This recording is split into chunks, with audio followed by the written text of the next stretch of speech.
Hello, I stumbled upon a great Veritasium video about becoming an expert, and I noticed, or I learned, that it reveals a lot about human thinking and the lack of human reasoning. And I don't think this was his intention, because the video is about how to become an expert. So I was most notably drawn to this part. Each one gets feedback. The tennis player sees whether each shot clears the net and is in or out. The chess player either wins or loses the game. And the physicist gets the problem right or wrong. But some professionals don't get repeated experience with the same sorts of problems. Political scientist Philip Tetlock picked 284 people who make their living commenting or offering advice on political and economic trends. This included journalists, foreign policy specialists, economists, and intelligence analysts. Over 2 decades, he peppered them with questions like, would George Bush be re-elected? Would apartheid in South Africa end peacefully? Would Quebec secede from Canada? And would the dot-com bubble burst? In each case, the pundits rated the probability of several possible outcomes, and by the end of the study, Tetlock had quantified 82,361 predictions. So, how did they do? Pretty terribly. These experts, most of whom had postgraduate degrees, performed worse than if they had just assigned equal probabilities to all the outcomes. In other words, people who spend their time and earn their living studying a particular topic produce poorer predictions than random chance. Even in the areas they knew best, experts were not significantly better than non-specialists. Wow, so did you catch that? The reason people are so clueless in politics is because they don't have repeated experiences and timely feedback. There's a lack of data, there's a lack of information to go on and to analyze. And so they're scared to get uncomfortable.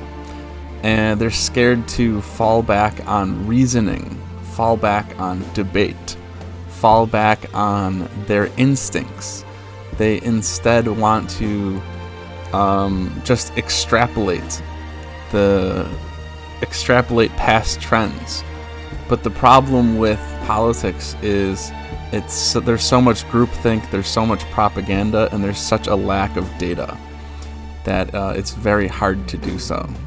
The problem is most of the events they have to predict are one-offs. They haven't had the experience of going through these events or very similar ones many times before. Even presidential elections only happen infrequently, and each one in a slightly different environment. So we should be wary of experts who don't have repeated experience with feedback. Not only do they have a lack of feedback, but it's also so high risk, isn't it, to fundamentally change society? This is why Arcology does not get traction. This is why new constitutions do not get traction.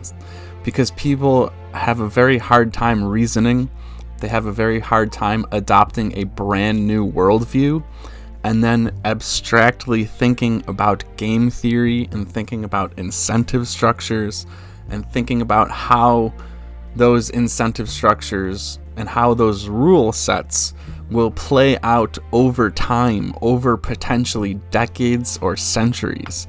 This is not an easy thing to do. Adopting a new constitution is a very high risk enterprise. I will admit that, which is why I recommend the city-state level, small city-states, in fact. So even if the whole thing goes bust, even if the whole thing falls apart, you're still only looking at a few thousand people being affected, maybe 5,000 to 10,000 people.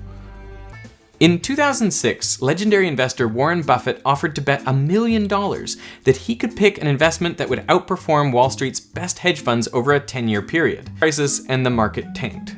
But the hedge funds could change their holdings and even profit from market falls. So they lost some value, but not as much as the market average. The hedge funds stayed ahead for the next 3 years, but by 2011, the S&P 500 had pulled even. And from then on, it wasn't even close. The market average surged, leaving the hedge funds in the dust. After 10 years, Buffett's index fund gained 125.8% to the hedge fund's 36%.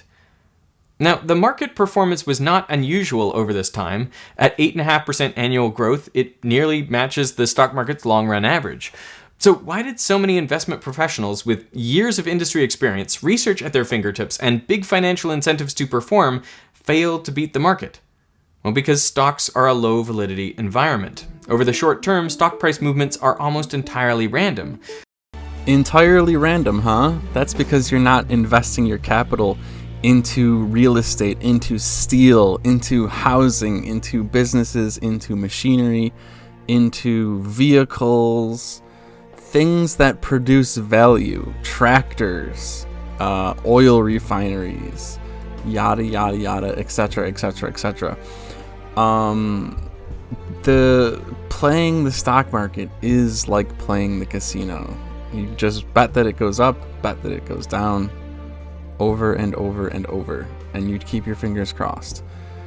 Anyway, this was a really enlightening video, I think, on how human beings think and why they come to the conclusions that they come to. Really, and it's funny because it wasn't the topic of Veritasium's video at all, but that was my takeaway, and I think it really sheds light on why people are afraid of Arcology, why people are afraid of a new constitution, and that fear shows up as anger, shows up as shouting, and of extremely defensive stance on something that is purely an academic debate or an academic discussion. Anyway, that's it for this one, and remember, a single dream is more powerful than 1,000 realities.